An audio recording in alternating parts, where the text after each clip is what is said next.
What is going on, ladies and gentlemen? My name, of course, is MultiKillsHD, and today in this video I want to talk about something that has recently came up, and I want to comment on it because I think this is important that a lot of people get this message out. Now, Xbox One had a lot of expectations when it came out on the console, on the new next-generation consoles, later to find out that maybe it wasn't so next-gen as we all thought it would be. Now, I want to go ahead and comment on this because I think this is huge, and I think it's kind of disappointing that Microsoft didn't plan it in advance for things like this to come up. Now, Microsoft decided on a 500 gigabyte hard drive. Now, just to put this into perspective and kind of give you a feel of what I mean by taking shortcuts along the way, let's go ahead and give you this example. If I was to go out right now and get a 500 gigabyte external hard drive for my PC, for my Xbox, whatever the case is, I would spend roughly $30 to $70 on it, right?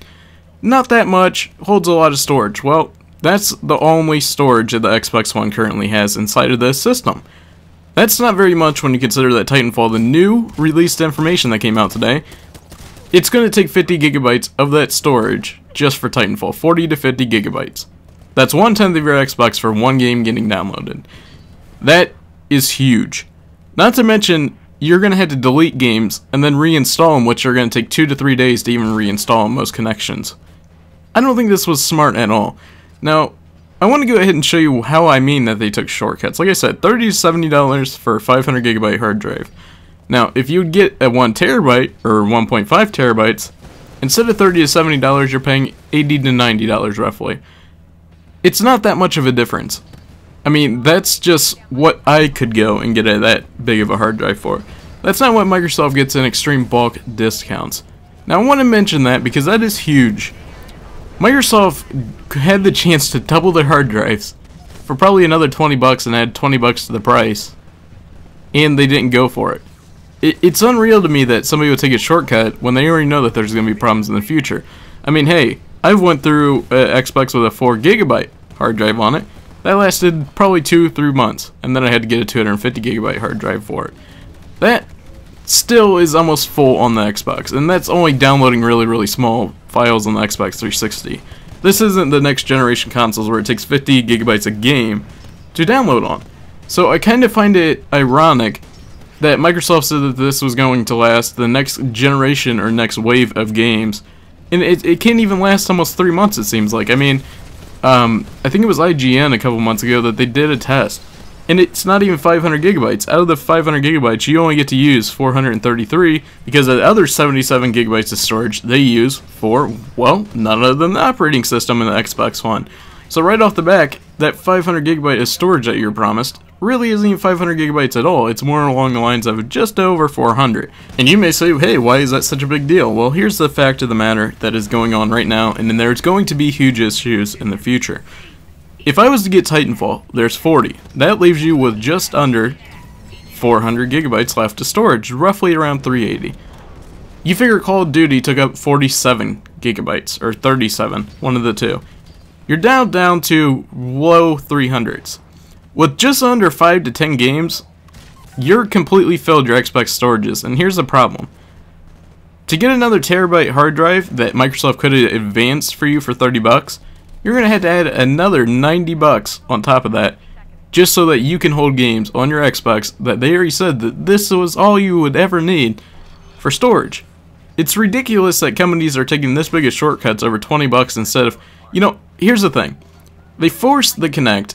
I was okay with that, you know. If the Kinect had that much of a difference, hey, I'll give it a try. Even if I don't use it, it's still there. But when they added an extra $100 for the Kinect that not a lot of people are even going to use in the first place, I was kind of debating that decision. So to pretty much sum up my point, here's what I think Microsoft should do. They should have several different console recommendations. They should have 7 different pre-built consoles that you can buy.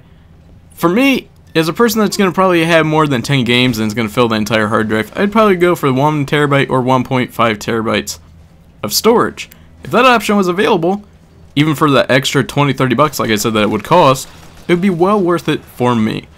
If they made a $399 version of the Xbox One without the Kinect, I could see a lot more people buying it. If they had bundles that, hey, if you spend $700, you get all this and you get 3-4 games in the marketplace of your choice when they come out along the lines. I think a lot more people will take the Xbox One a lot more serious. For $399, you cannot beat the PlayStation 4. PlayStation 4 games are smaller in files, they have better graphics, and not only that, from my understanding watching all these Xbox One versus PlayStation 4 sales, PlayStation 4 is beating Microsoft almost 2-1 in every single one of these game titles being sold. The reason why is PlayStation doesn't cost you an arm and a leg. PlayStation, for $399, that's all you're ever going to need. You don't have to buy a $24 adapter on top of whatever you're paying to make sure that you can actually use the headset that you used on all previous consoles. You don't have to do that.